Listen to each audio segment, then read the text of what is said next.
Hello and welcome back to Sorted Food. Now you guys know that we love to test kitchen gadgets and new tech. So today we have teamed up with TOKIT, who have sent us one of their prototype smart home chefs, the Omni Cook, and we're going to put it to the test. I say today, myself and the food team have already had a good play for a number of weeks, but today what better way to test it than to get it into the hands of two of our very normal home cooks. Subtext, if these two idiots can make it work, then anyone can. I'm actually quite happy with that. That sounds like good consumer advice. To be super transparent, yes, this is a hashtag ad, but we wouldn't be getting our normals to test it today if myself and the food team hadn't already tested it and thought it's absolutely worth sharing. So all of the opinions today are our own. Do you want me to put the cloche on top for old time's sake? I don't think we need the cloche, no, Ebbers. I think we're good. Lift the box. Ebbers. I thought we were going to do a proper unboxing experience, but... We've already been playing with it for a while, so... It's snazzy. Yeah. It's got accessories. It's already flashing. Oh, hello. Out of the box, you're going to need to connect it to the internet. It will then download a bunch of recipes and stuff. Then you can have a play around with some of the favourites and get cooking. Oh, what is it like? Evie 1, 2, 3, 4. Oh,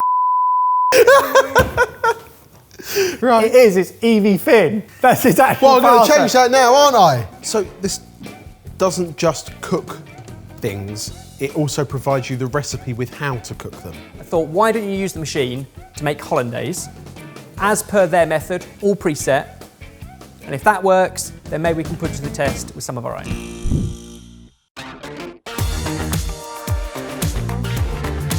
So the first job in hollandaise would be to melt and clarify your butter. So if you pop your lid on, what it's essentially done is preloaded time, temperature, and rotations. Start cooking. So it's got you to weigh the butter in, and now it's going to heat it to exactly 70 degrees. It's turning the blades and it's heating up, so it's melted the butter. And it's not like chopping, it's just sort of swilling. Okay. Oh.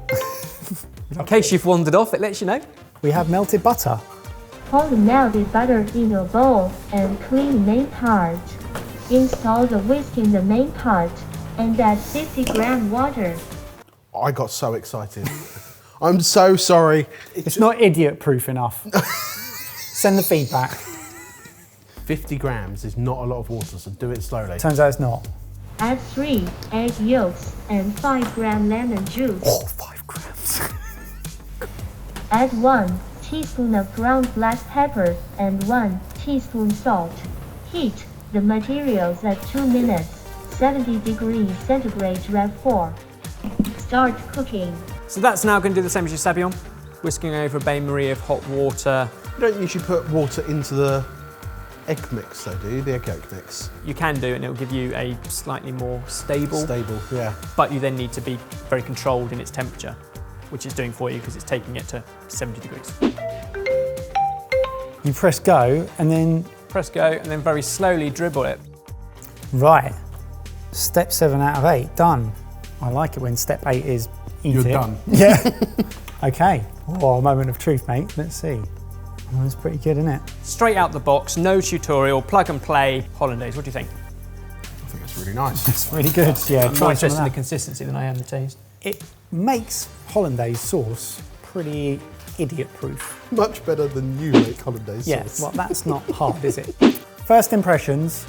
I'm intrigued. It interested and intrigued us too, and we thought, how far can we push this to really test it? So we've come up with a 4-course meal. We are pretty much doing every function in the machine. The cooking in this as well. Pretty much. There's only one thing we're not going to do, and that's grill some flatbreads. Lazy. What does it think it is? Yeah. The first course, a classic chilled Andalusian gazpacho. Do you mean Andalusian? Yes, gazpacho. Good to have you here. Good to have a pro in the house. Yeah, thank you. But instead of following along to a preloaded recipe, I'm going to give you the instructions. Ebbers, make me an Andalusian gazpacho.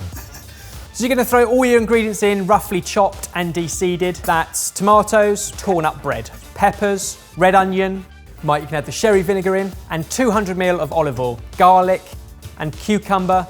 Capacity has been tested. Use the chopping function to process for 30 seconds at speed 5. Start cooking.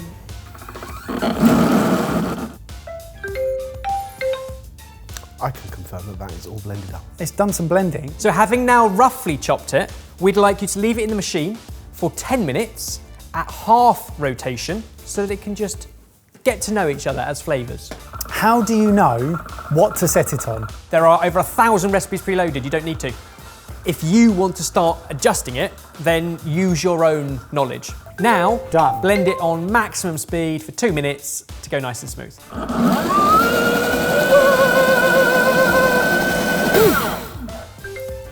Oh, wow, okay.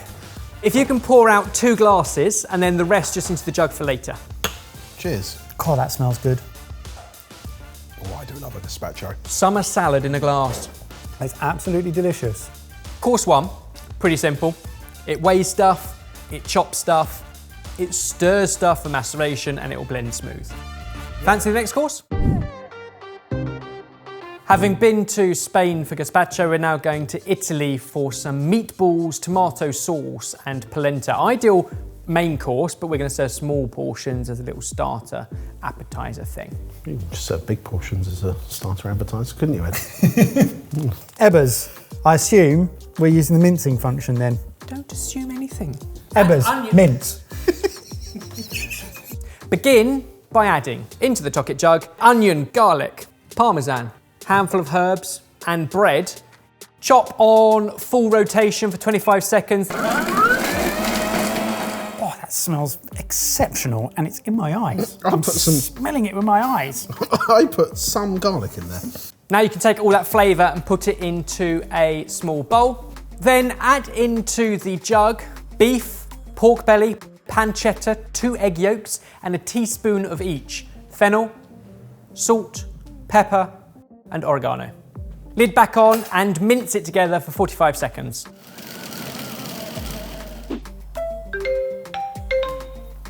Scrape all that out into a bowl, and one of you with wet hands is going to start shaping that into meatballs. Meanwhile, Mike, you're going to tip the rest of the gazpacho that we didn't serve back into the jug, along with a pinch of chili flakes, tomato puree, some more parsley, some more basil, and blend it on turbo function. Oh, I like the sound of turbo function. Turbo. Then cook on steam for a few minutes. You want to just bring it up to a gentle simmer. After a few minutes, it should all be simmering and warm. Add your meatballs back in. Set it to the stew function for 15 minutes, 100 degrees, half rotation on reverse, so it's not chopping, it's just stirring. Oh. Please remove the measuring cup carefully to avoid the steam while the device is cooling down. This is Barry-proof. With a bit of luck, all those meatballs will be nicely cooked now, so what you can do is take it off, transfer it to that warm dish. We're going to quickly rinse out the machine and then cook polenta. Once again, Ebbers, you are shoehorning polenta into a dish where potatoes, mash, or pasta, spaghetti, would have been more preferable. Says who? What is it about polenta then that's going to test this properly? We want it to all emulsify and go really thick, but keep moving and then hold at a set temperature so that you don't overcook, it doesn't come claggy, but it's kind of perfect. So it's going to be very temperature controlled. Pour in the milk and then on the manual mode, heat to 120 degrees Celsius, speed 8. 2 minutes should do it. Add in your polenta and go again, another 2 minutes. Chop that Start polenta. cooking. Now we're going to add in parmesan, mascarpone and butter. Lower the temperature to 80 degrees Celsius, still at a speed of 8 for 5 minutes. It does chopping really well, it does weighing really well, it does heating stuff up and controlling temperature really well. So I like the fact that we're continuing to push it and make it work.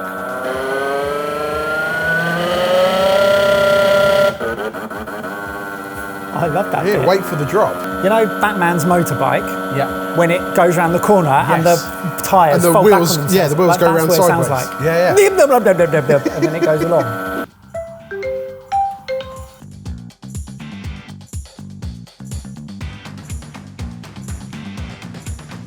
Now, just before we tuck in and taste it, take your jug, splash in some water, 1 or 2 drops of washing up liquid, and put it on the pre-clean function. What that will do is heat it up but also agitate it to get rid of the worst of it. Let's see how pre-clean this is. I can confirm that it has kind of pre-cleaned, and I would imagine that, yeah, it's coming away. Cool, I think we can tick that off the list. It does it, it does it. Cheers. Cheers. Cheers. Still a lot of vibrancy and colour on the tomato sauce, but garlicky. It's kind of cooked out that rawness from you'd expect of a gazpacho. I'm surprised at the meatball texture, are you? It's a lot more tender than I expected. That is tasty. It's remarkable to think that all three elements of that were made from scratch in one machine, Yeah. like start to finish.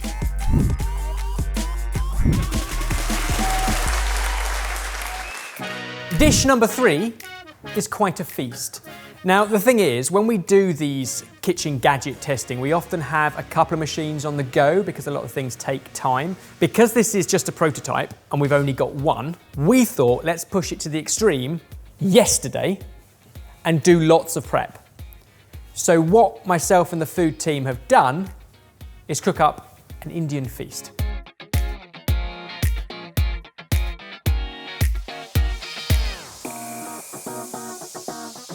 We're not cooking this one then.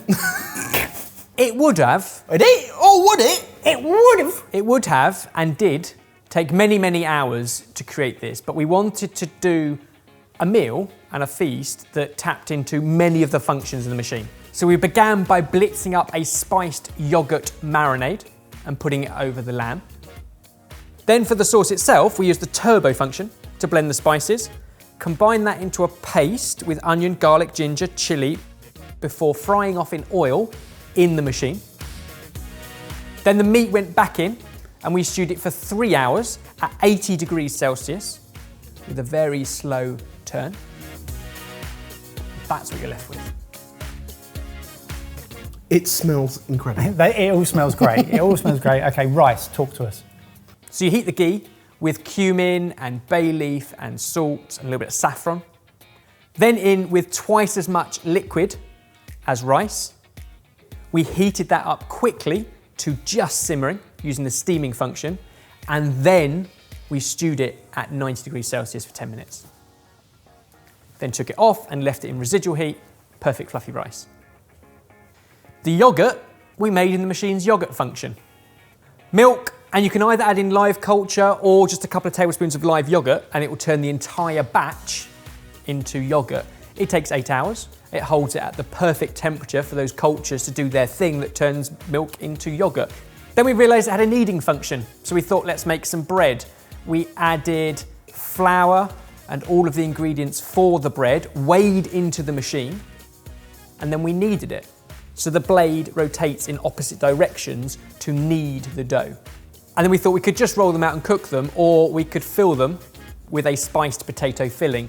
I'm kind of glad we didn't make this now because we would have been here for about 19 hours. So we cooked the potatoes in the simmering basket, lowered into the water on the steam function until the potatoes were cooked. Then we took them out, drained away the water, added them back in with all sorts of spices and ginger and garlic and pulsed it to give us a potato filling, which by hand we then had to fill into the bread, roll out and pan fry. The machine didn't do that. But we did use the machine to make a mint and coriander chutney. It deserves some credit. Did it make it easier by using the machine than doing all those dishes separately? What you see in front of you would not be practical to do in that machine alone, but it's the fact that it does all of those things, not necessarily any easier, but all in one. In the process of cooking, Keep going. we knew it was good because the dough came out really good, so we were able to roll it well. The potatoes cooked as we wanted and blended up so we could fill it well. We could tell that the consistency of the lamb is great as we served it.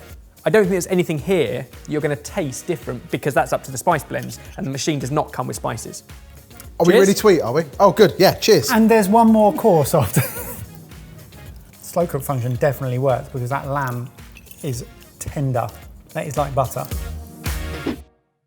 Given the feast we've just had, I thought a light dessert. Now, one thing it has a few examples on the prototype, more when the final thing launches, is a lot of like iced cocktail beverages kind of thing.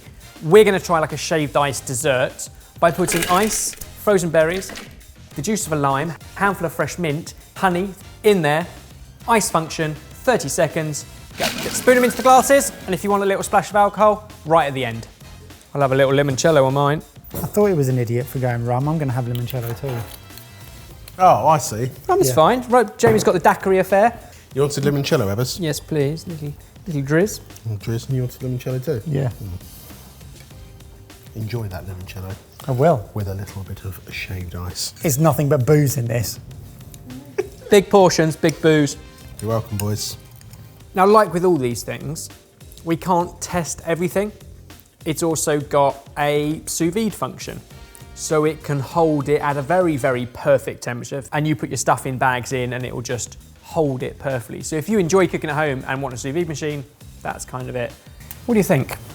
For most of this video, we've used the manual functions and we've tested it to the extremes.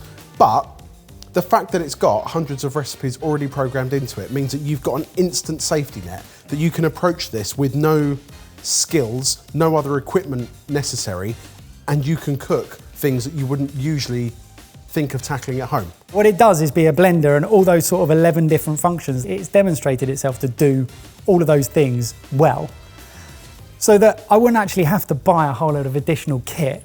I think as a food team, all three of us were quite sceptical of it at first. I think we were in going into it, to be fair.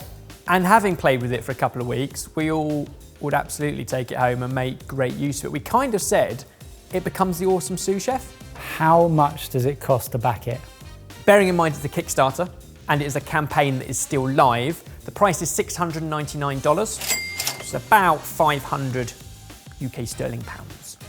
I mean, that's a fair old whack as a one-off investment for a piece of kitchen equipment, compared to, whereas I suppose if you're building up a cupboard full of appliances that do all the different things, you might do that over the course of 1, 2, 3 years. But then you've got a cupboard full of loads of other things.